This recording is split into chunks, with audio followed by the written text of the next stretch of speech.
Coming up today here on the Raiders Report, we're going to get into some NFL franchise tag news that could potentially impact the silver and black. Also, my job here at the end of the day is to make everybody a smarter Raiders fan, but also a smarter NFL fan. So we're going to walk through a tons of different things to look out in terms of the NFL franchise tag. Then, I've been asked multiple times, will the Raiders tag any players? I'll talk about that. And then there are multiple dudes that I do not want to be franchise tagged, and I'll explain why it's important for all Raiders fans to keep their fingers crossed. Before we get into everything today, there's a reason why. I'm rocking my Wear Kubiak hoodie today because happy birthday to new Raiders head coach Klint Kubiak. What's crazy, he was 38 when he was hired. He's obviously now 39 years old, and we went from having a Pete Carroll, 74-year-old head coach, to a young, innovative offensive mind. I have not been this excited in a long time for a Raiders head coach. And Clint,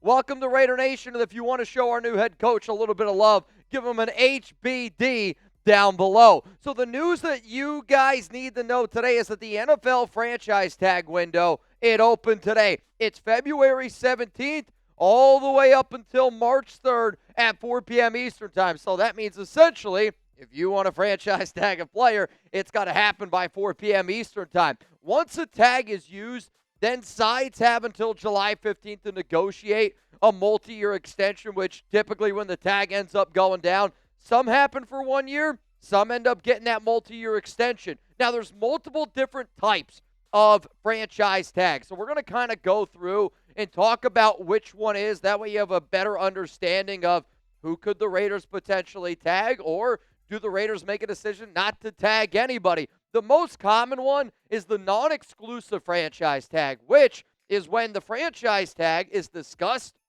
It's generally referring to the non-exclusive version. This is a one-year tender of the average of the top 5 salaries at the player's position over the last 5 years, or 120% of his previous salary, whichever is greater. The tag player can negotiate with other teams, but their current club owns the right to match any offer or receive 2 first-round draft picks as compensation if he signs with another team. So in terms of how much would this cost, that means a quarterback on the franchise tag, $47.3. I don't think that there's going to be a single team out there that tags a quarterback this upcoming season. For running back, receiver, tight end, I hate how the NFL has offensive linemen as everybody's the same price. That's saying centers, guards, and tackles are all the same. It's a freaking joke. Let's update the numbers here a little bit, guys. On the defensive side of the football, again, kind of wonky, the fact that a linebacker is making more money than a defensive end and defensive tackle. I would really wish that the NFL would update some of these numbers, because there are certain players that you could argue make sense maybe to tag a guy here and there. But at these numbers, yeah, linebacker 28.2, you're not going to see Devin Lloyd getting tagged at that number. Let's go to the exclusive franchise tag here. And this, again, is not as common as the non-exclusive, but it does happen from time to time. The exclusive franchise tag, as the name indicates, the tagging team retains the sole right to negotiate with the tendered player. The exclusivity raises the pay scale. The exclusive tag is a one-year tender that averages the top 5 salaries at the player's position. For the current year, 120% of his previous salary, whichever is greater. We might call the franchise quarterback tag, as it's generally used only on players that other teams would gladly give up 2 first-round picks to end up signing. So, you're not going to see a team franchise tag. Again, there's no quarterback options realistically to talk about for, this whole show today, because, again, Daniel Jones, I would say, is the top quarterback out there that could end up getting tagged. And coming off the injury that he did, it's not really going to end up going down. But the reason why they say that is because there's a lot of franchise quarterbacks out there you'd be happy to give up 2 first-round picks for, where you might not give up 2 first-round picks for a offensive lineman of sorts. Let's go to the final type of tag. It's called the transition tag. Now, these numbers are not nearly as high-priced as what we originally saw with the non-exclusive franchise tag. So there's 2 different types of numbers that you can look at. But the transition tag is a one-year tender offer for the average of the top 10 salaries at that position, as opposed to the top 5 for the franchise tag. It guarantees the original club the right of first refusal to match any offer the player might receive from another club, the tagging team is not compensated if it chooses to not match a deal. So let's just play this game here, right?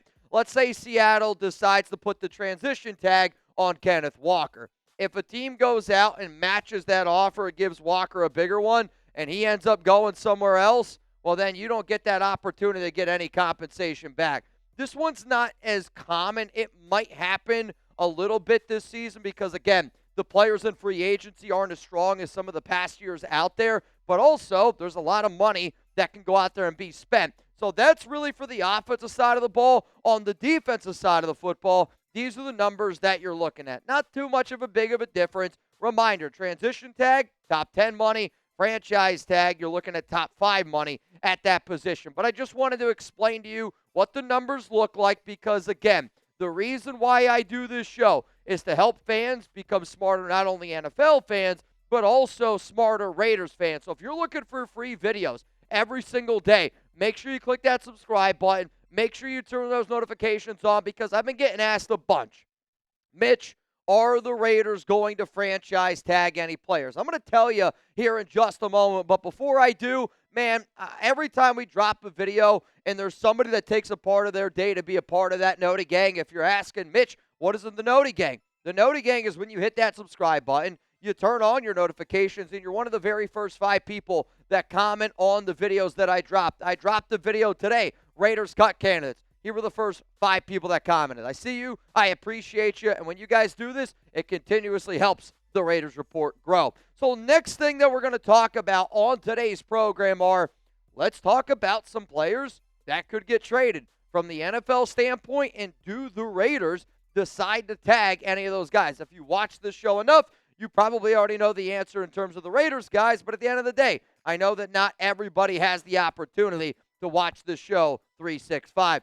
Huge shout out, though, to today's sponsor, Chubbies. And I can actually remember the first time I put Chubbies on. It was the summer of 2018, and I actually went to the Chubbies store here in Dallas, and finally, I felt like I found some shorts that gave my thighs the love that they deserve. Well, after 3 hours of playing Mario Kart with the guys at Chubbies and the working staff, I walked out of there a changed Chubbies man. I love the Chubbies shorts because I have Raiders shirts, which I've shown you guys from time to time, but I also think like the shorts are perfect for the pool. They're perfect for a run. They're perfect for a walk with my dog Chuck, and I just love how awesome they are because, again, it's like perfect for any work event, golf, you're trying to go to the pool, literally any occasion. Chubbies is going to hook you up. Plus, their trunks, like their shorts, are supportive, comfortable, and they're designed to say, you know what, chafing, you're not going to get me today.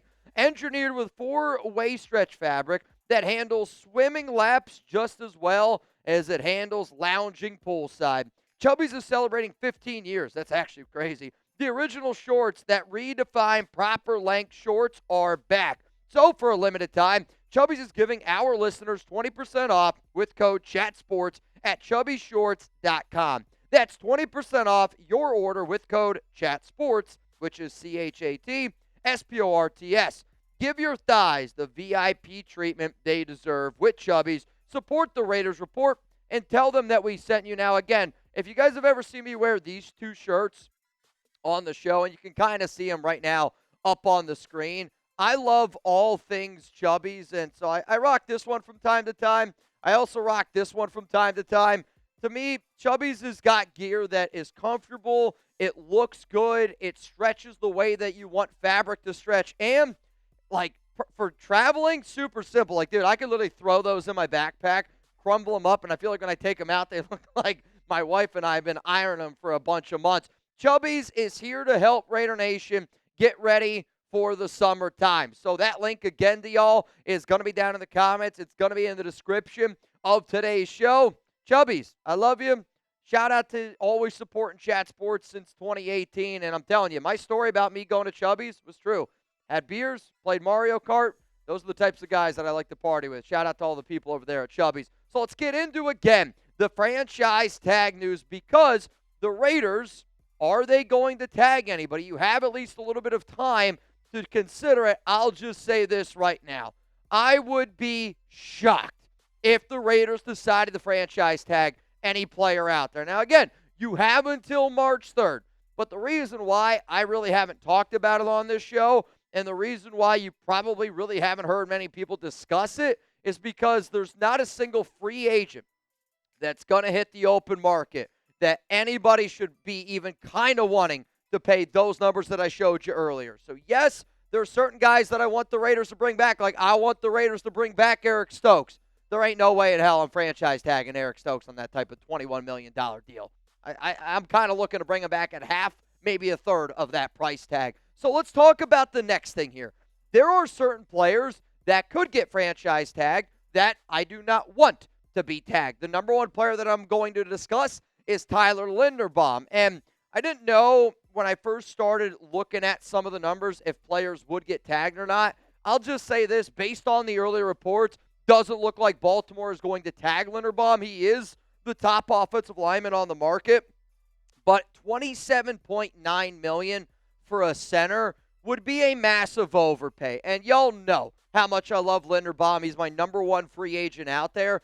But if this ended up happening for an organization like the Raiders that, let's face it, we need to invest in the trenches, if Tyler Linderbaum ended up getting franchise tagged, that means everybody else's price tags are about to go through the roof. And I would say 20, 21, 22 million is probably going to be the absolute max value because Spotrac is saying Linderbaum's going to get 18. I think the Giants, I think the Raiders, I think there's going to be some other teams that drive that up a little bit. So even though Linderbaum's the top offensive lineman on the market, I don't think that he's going to get $27.9 million from the Baltimore Ravens, which means he should hit the open market. Let's go to number 2 here on my list. It's Alec Pierce. And out of all the names that you're going to see, the number one name that I'm really, really curious about is Pierce because he's young. He's 26 years old. And if you're the Indianapolis Colts, you're probably not going to franchise tag Daniel Jones at 47 coming off that Achilles. But also for an organization that traded away 2 first-round picks last season, that's a team that thought that they were going to be in win-now mode, right? Like, you don't give up 2 first-round picks for Sauce Gardner unless you think that you're in win-now mode. There's been rumors around Indianapolis moving on from Michael Pittman. So does that mean you want to even keep Alec Pierce a little bit more? If Pierce gets tagged $28.8 million, I think that that's a heavy price tag for Pierce. I kind of foresee him somewhere in the $22 to $24 million per year range. But if you're Indy and you want to go big on that 1 year, it could be an interesting option to do it. But at the same time, transition tag could be another one to look at. But because the Raiders need a number one receiver, you do not want Alec Pierce to get franchise tag because he's the number one receiver. I want the Raiders to sign. Let's go to another player here that I'm really hoping doesn't end up getting tagged. It's Odafe Oweh, edge rusher from the Los Angeles Chargers, edge, outside linebacker. What's funny is Odafe Oweh in free agency probably wants to get paid like an edge. Odafe Oweh, in terms of a franchise tag, probably wants to get tagged as a linebacker because they do end up making more. But I would say he's the top edge for the Silver and Black just based on Rob Leonard connections, based on the style of defense that we're going to run on top of that. I think he's a great fit for a replacement of Malcolm Kuntz, and God forbid if Max Crosby ends up getting traded, you have just then another level of need at that defensive end position. Plus, you know, Mark Davis loves the AFC West experience. The final name that I'm going to bring up here on this show is Devin Lloyd. And Devin Lloyd is head and shoulders the top linebacker on the open market. We would all agree with that. And sometimes when you are head and shoulders the top player on the market, your team decides to franchise tag you. The problem is, I don't think Lloyd at $28.2 million is going to happen for a linebacker. And if he hits the open market, even if he's the top guy, I think you're looking at somewhere around the 19, 20, $21 million. So even though the Raiders are losing Devin White, Jamal Adams, Landon Roberts, hell, we can even throw in John Rattington into that category. We need extra depth in free agency at that position because I do foresee the Raiders signing 1, potentially 2 different linebackers. And if Devin Lloyd gets that $28 million number, every other linebacker is going to make much, much more money. So if you're a fan of the Raiders, I'm not saying that there's not other names out there. Like, I actually think the number one player most likely to get franchise tagged is Cowboys wide receiver George Pickens. But I have absolutely positively no interest in George Pickens at all. If you're a Raiders fan, the top 4 names that you do not want to get tagged, Tyler Linderbaum, Alec Pierce, Odafe Oweh, and Devin Lloyd. I don't think that any of these players will get tagged, but the other reason why you don't want them to get tagged, the more meat on the bones in free agency with the amount of money we have to spend is good news for the Las Vegas Raiders.